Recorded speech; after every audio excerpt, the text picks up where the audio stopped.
Hello and welcome. I'm Michelle Paver, and we're going out live on YouTube and Twitch TV.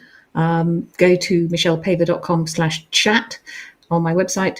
And if you want to be part of live chat, as some of you already have been while we were getting ready for the show, you can go to, YouTube, start typing in the live chat area, and we should be able to pick it up, or go on Twitter and use the hashtag torak. And later on, if I'm reminded by Elf, I will be catching up with what you've been saying on the live chat, because I find it quite difficult to sort of look down and look at you and look at what I'm doing. So I'm not as good as some of you at doing this. By the way, if you can hear a sort of strange sort of rustling sound in the background, apart from me rustling my papers, it is rain.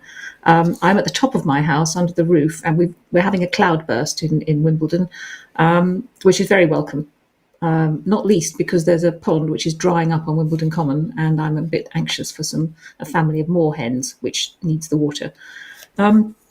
And I've been getting all sorts of weather reports from people who are getting ready to watch the programme in Washington State and Sweden and North London and Israel and everywhere. So we're all having different weather. Well, I hope wherever you are in the world, you are staying well. And if you are in the UK, and if you're a student or a teacher or in any way connected with the exam system, which is in a bit of a mess or has been, you have my sympathy. Anyway, before I get into the questions and comments, and we've got some really nice ones, 3 little notices. The first one is quite nice, I hope, for some of you. It's another free giveaway. This time it's 3 copies of my Bronze Age series. The first book, Gods and Warriors. There we go. That one.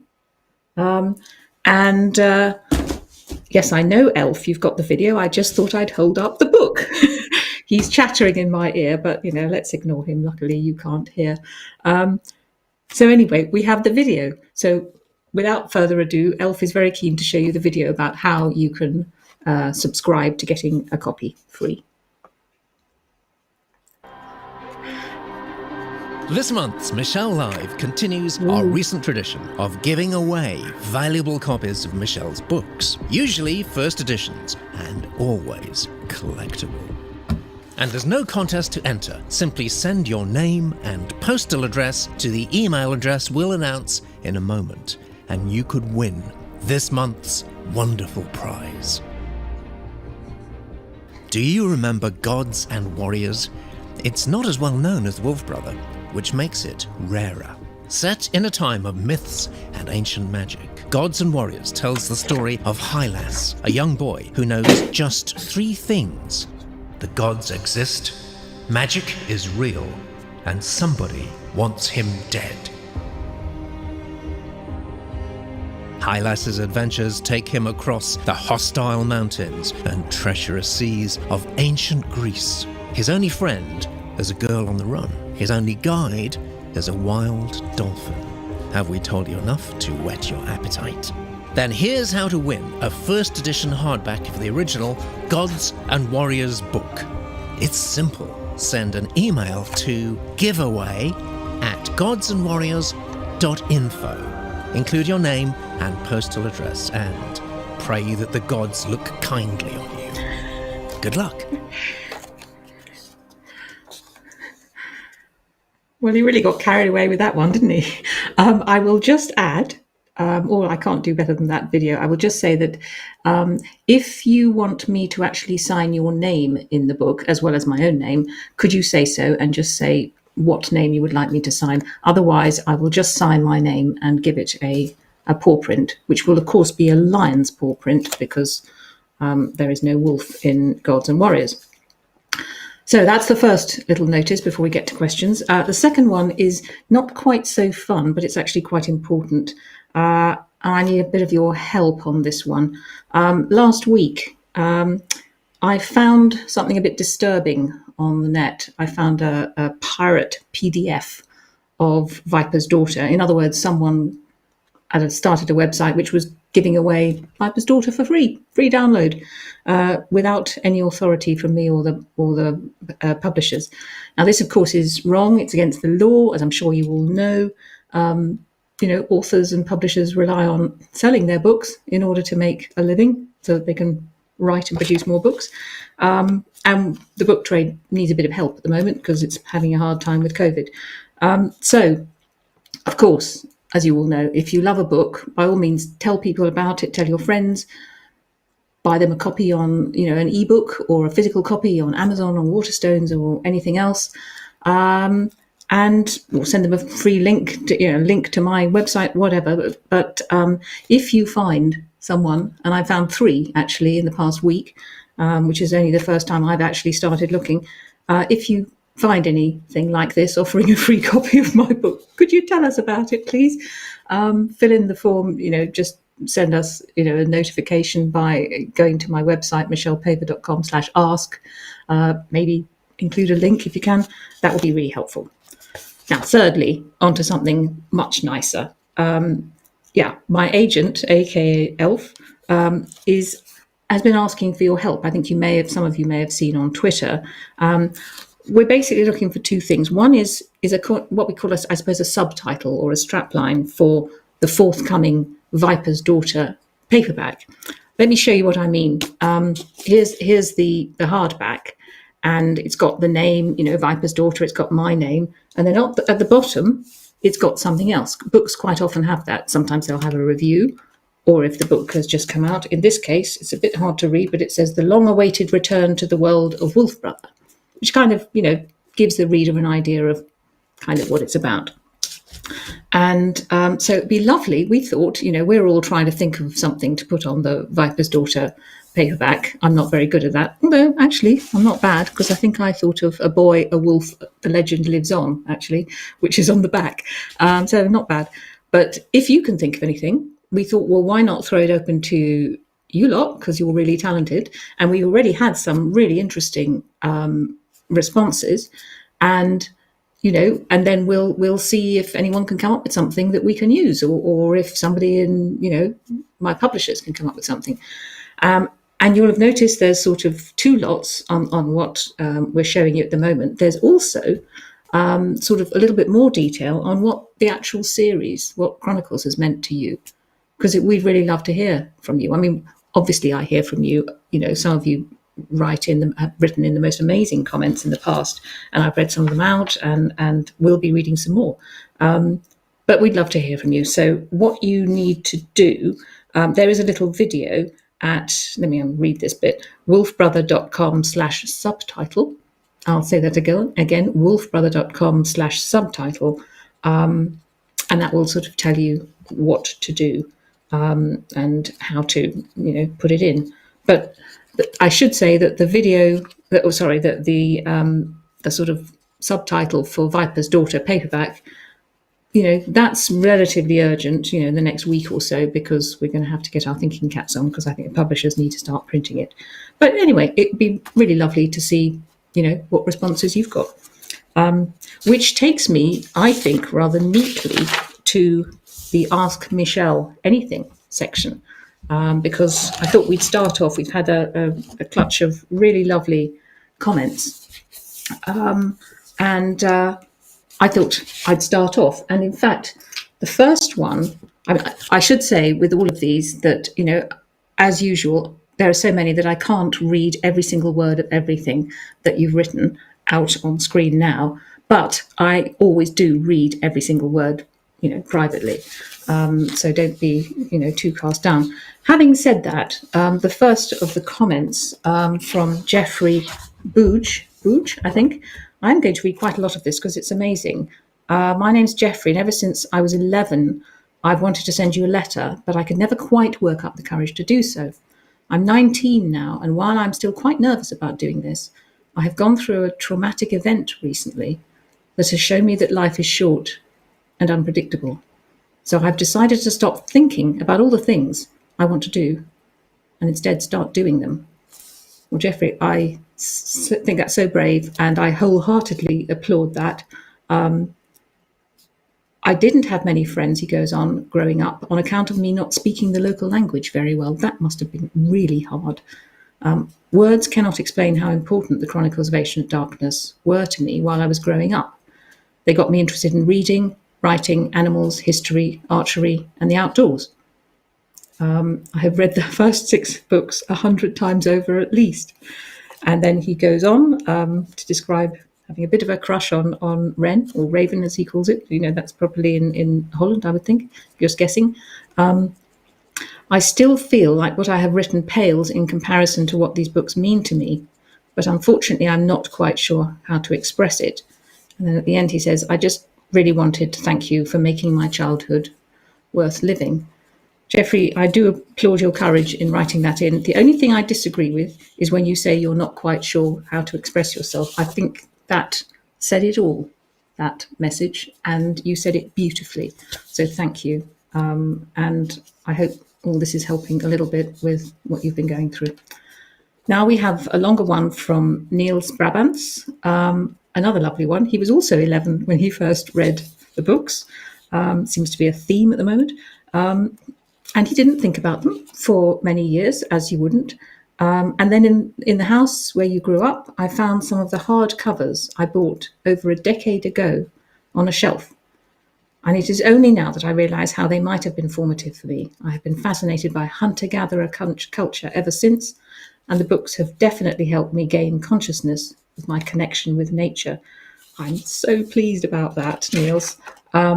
And then he concludes, I hope this email was not too long. No, it wasn't. I did read every word, and that it might bring you some joy. One more thank you for what you wrote. It certainly did bring me joy. It's so encouraging to have that. We have another long one from Mike Amos, one of our regulars, who has already, and I won't read the whole thing, Mike, I'm sure you understand, reread Viper's Daughter. I just couldn't resist, he says. So that's brilliant. He's also been writing an article, which is going to be in something called, it's a nice name, this, fellowshipandfairydust.com. That's fellowshipandfairydust.com. So that's one to check out. I think his goes live on the 5th of August. He's also been going for walks. Mike lives in the mountains in Italy, and shown some lovely photos. So I'm rather jealous of the walking, the hiking. Another regular, something, oh yes, look at those. Oh my God, isn't that wonderful? Andreas Lundqvist, who's also, I think, oh, it's raining again. I can hear that. We're going to get thunder any minute.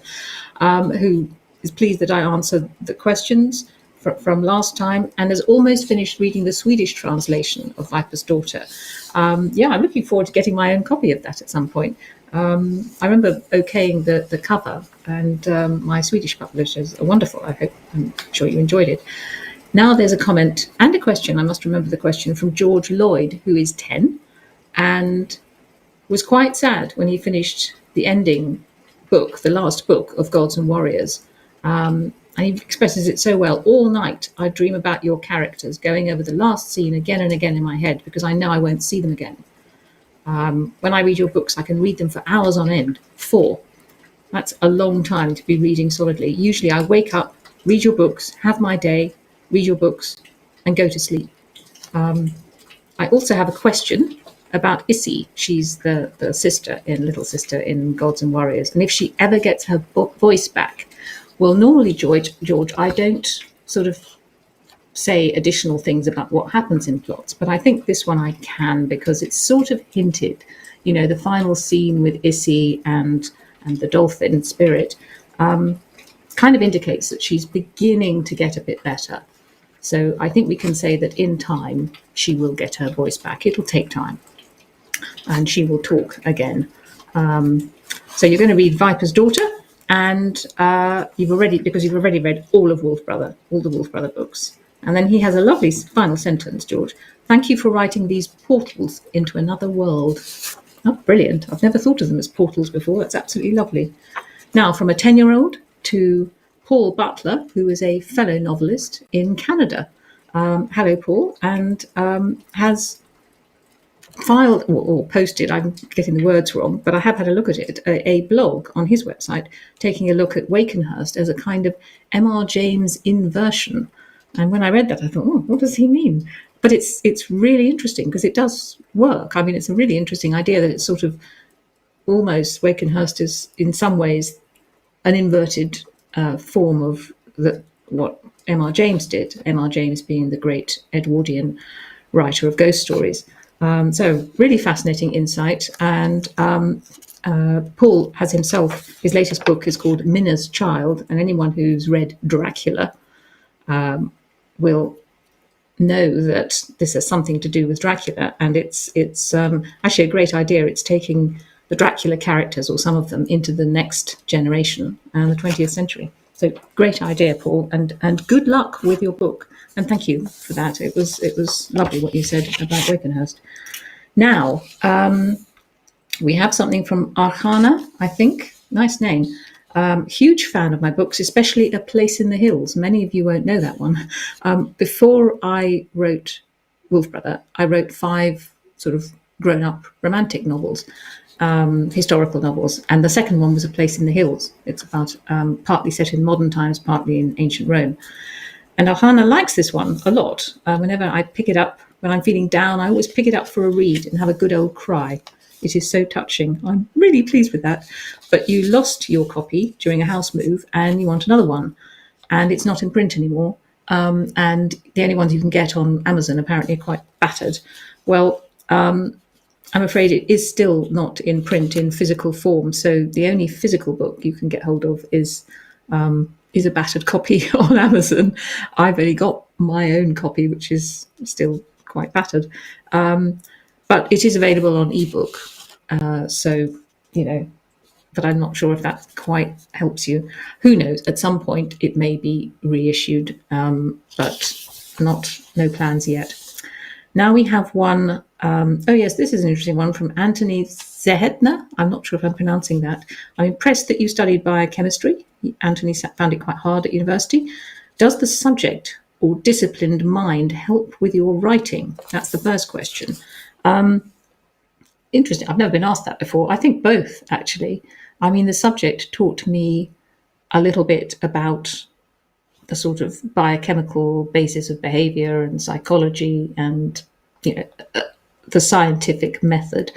And I think that carries through into the disciplined mind. Not that unscientific people are necessarily undisciplined, but you learn logic and discipline and also imagination. That's part of science, a very important part of science. So I'm sure it did. It did. 4 years of biochemistry did help there, and I've never regretted it for a minute. And this is also a great one. He asks, if you wrote an episode of Doctor Who, where would you set it? Well, I'm not going to write an episode of Doctor Who because I'm not a screenwriter, but if I did, it's a great question. I think I would set it in the desert because I'm always attracted to deserts, but never quite enough to write a whole novel about them. I was going to set Dark Matter in a desert originally, and then I quickly changed my mind. So yeah, the desert, I think. Great question. Esme, I think, who I think has asked questions before, yes. What is Seshru's actually real name? If she doesn't have one, what real name would you give her? Well, she changed her name, and we're never going to find out. I'm afraid I'm never going to tell you what her real name was. She did have a name, but I think I'm going to leave it to you. You can think of whatever name you like, but I'm not going to tell you. Arlo, here we are. Yes. Oh, this is nice. Yes, I'm planning a story for my schoolwork and want to base it around the Oak and Willow clans. Could you please let me know your ideas about the Oak and Willow clans' way of life? I'm probably way too late for you with your assignment for the story, but I had to think about this. There's not too much. You've chosen well. It's a good idea to choose clans which don't have much information about them. The Oak clan, the first thing to know is they're pretty much extinct now. I mean, Thiazi's the last member of that. And they were deep forest. They're deep forest. I think that makes a difference because they tend to be very intense. I think the thing about the deep forest clans, including the Oak clans, is that they admire trees above all things. So they want to be like trees. And that could take you in all sorts of directions. They can be rather intense and perhaps not very tolerant of other people. And when I said they're extinct, I mean, you can bring them to life for your book, your story. You can do whatever you like because you're in control of your story. The Willow clan is open forest by contrast, and we're really not told very much about the Willow clan, nothing about their character particularly. I mean, their clan tattoo is 3 sort of oval, like willow leaves in the middle of their forehead, like a permanent frown, and their clan creature skin is a spiral of willow bark, woven willow bark. But as regards their character, it's up to you. So that's great. The main thing about the story is where do you want to take it? So good luck with that. Sébastien Lacoste, en français. I'm not going to read the whole thing, but he's basically saying, for those of you who don't read French, I'm getting in touch with you for the second time because I'm not able to get to you on YouTube or Twitch to ask my question. Sorry if that's not a great translation. I would like to know if the latest volume, Viper's Daughter, is going to be issued in France soon. Je suis sûr que les jeunes Français seraient ravis de pouvoir en profiter. That means I'm sure that the young people of France would be delighted to be able to enjoy it. Je suis désolée, Sébastien, mais pas encore, même pas bientôt. Je ne sais pas quand. Sorry, that's pretty bad French, but I'm afraid the answer is not yet. Not soon, and I don't know when the French publishers will decide, if at all, to publish in French. I'm sorry about that. That's just their decision, I suppose. But you can always ask them, and maybe you can lobby them, Sébastien. But merci bien pour votre question. Torak, back into English. Now then, will there be Chronicles of Ancient merch, which I think means merchandise? Excuse me.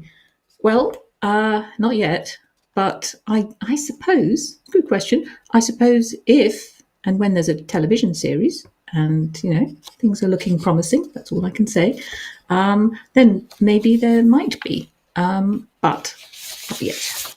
Now we have one, this is a meaty one from Benji. Where did you get the idea for tokaroths? This is something that, people do ask from time to time, but I've had a further think about that. I mean, it came originally from an idea, from a sort of African folklore. I always thought it was based in Malawi, the country where I was born. It was Nyasaland when I was younger, but I think it's most widely known. They're called tokolosh in Africa, and they're a bit different from the tokaros in Chronicles of Ancient Darkness. But the legend of tokolosh is perhaps mostly associated with the Zulus and the Xhosa. I can't do the clicks in southern Africa, and they're very nasty little spirits. They're spirits. And why I'm looking shifty is that I've been trying all afternoon to try to think, when did I actually originally hear of this? Because I've always seemed to have known about this. And I think it goes back to when I was about 8 or 9 and I read a book that had just come out of African folklore.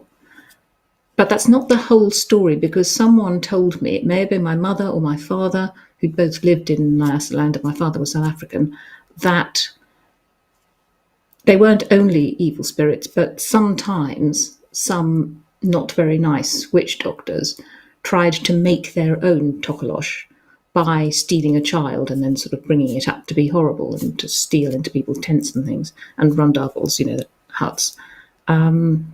But I can't really remember, and my father's dead, and my mother doesn't remember either. So that's where it comes from. Of course, I changed it for Chronicles of Ancient Darkness, and in Chronicles, a tokaroth is a demon put in a child. So it's a little bit changed. The thing to remember, of course, is that they don't exist. Neither tokolosh nor tokaroth exist.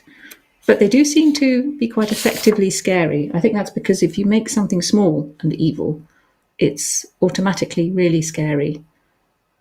And that may go back to, way beyond before Torak's time, when we were living in caves, and anything that scuttled quickly in the corner of a cave could be a spider or a snake or something. Yeah, scary stuff. On a happier note, but thank you for that question. Now, I don't know how to pronounce this name. J. Vieira is asking, as the Wolf Brother series is continuing, when can we expect the follow-up to Viper's Daughter? Well, Skin Taker comes out in early April next year. So that's early April next year.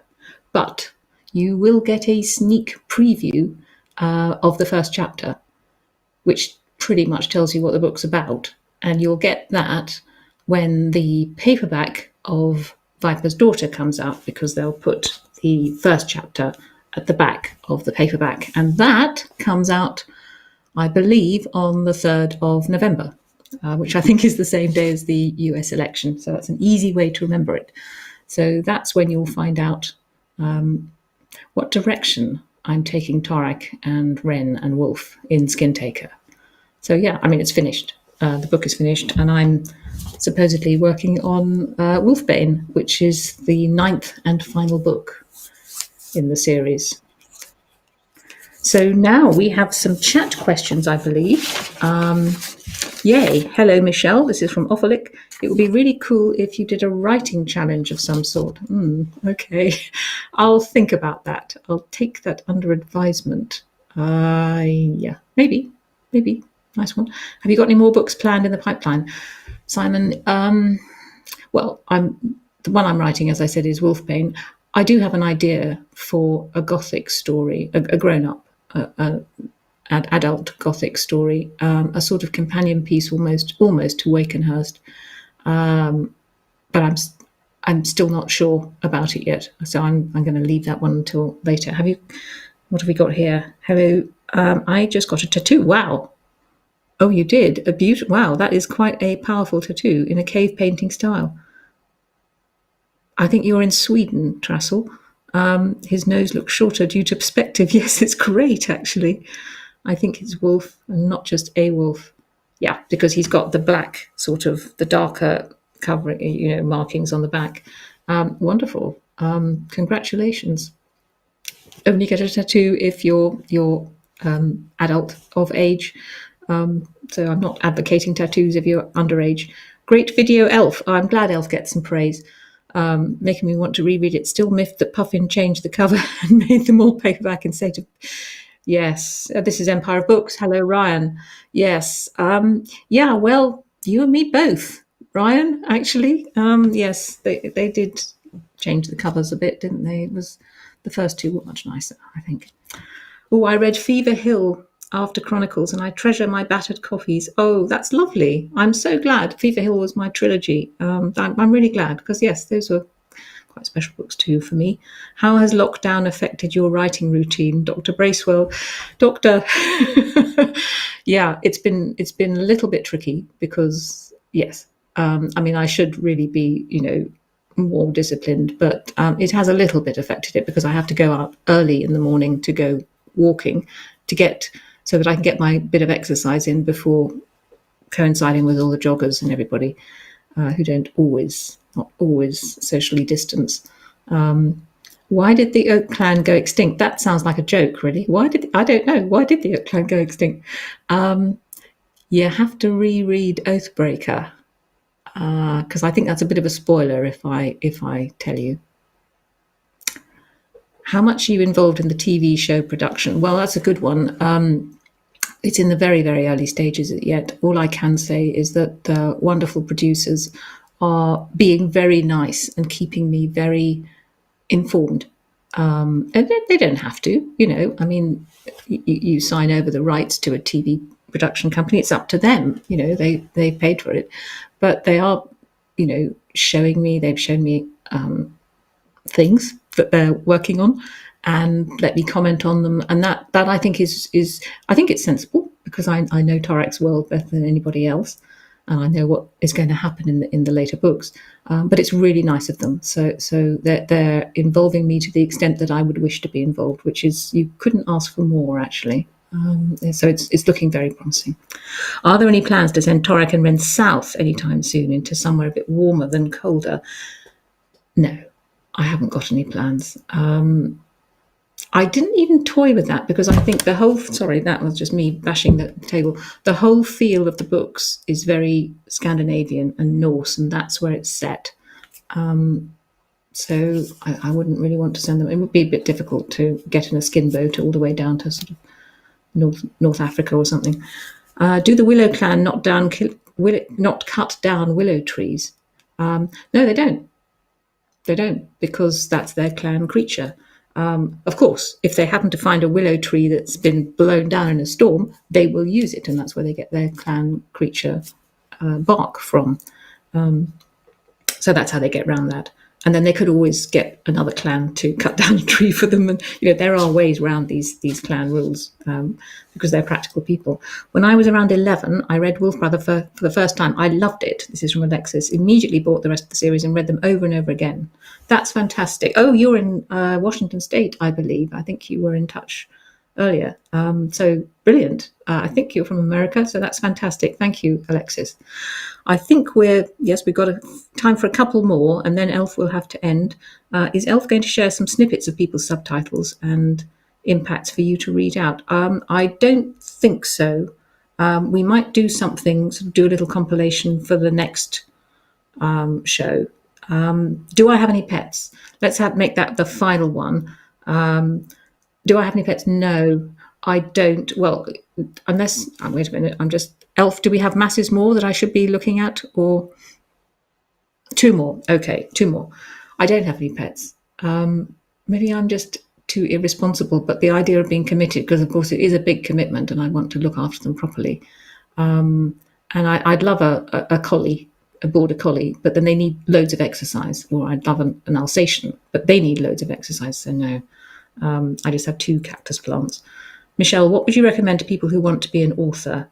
Well, I haven't got much time, but I think, you probably do this already, because if you want to be an author, reading, just read lots of different things. And as regards writing, just write at the moment when you feel like it. Just, write what you enjoy, write what you want to write. I can't give you more advice because I haven't got more time. Let's have a final one or 2. Yes, your books made me think. This is the final one from Matt. I think it's quite sad that most humans have lost the ability to live off nature and now rely on factories to live. Yes, I agree. I don't think I can say more than that. I agree. There are too many of us now, of course, to live off nature, but it is a bit sad. Yes, which is why we need chronicles. We need to think about the hunter-gatherers occasionally and escape through those portals that George was talking about earlier. Well, anyway, that's all I've got time for. I want to thank Elf, as always, for running the show and having all these beautiful pictures and bringing things up whenever I say click my fingers or don't. Thank you to every one of you, wherever you are and in whatever language, because those of you who don't speak English as your first language, I can never tell. Your questions and your comments have been great. Keep them coming. Go to michellepavor.com/ask or click on ask, fill in the form, and I will answer as many as I can in the next show. You can also keep up to date with me. Let me see, on Twitter at Michelle Paver, and on YouTube and on Instagram. It always makes me laugh because I wouldn't know how to, but I'm sure you will know how. So anyway, it's goodbye until next time. If you are going back to school or university in any capacity, if you're a student or a teacher or a support staff, good luck with that. I hope it goes well. I know you're facing huge challenges. Wherever you are and whoever you are, look after yourselves and happy reading.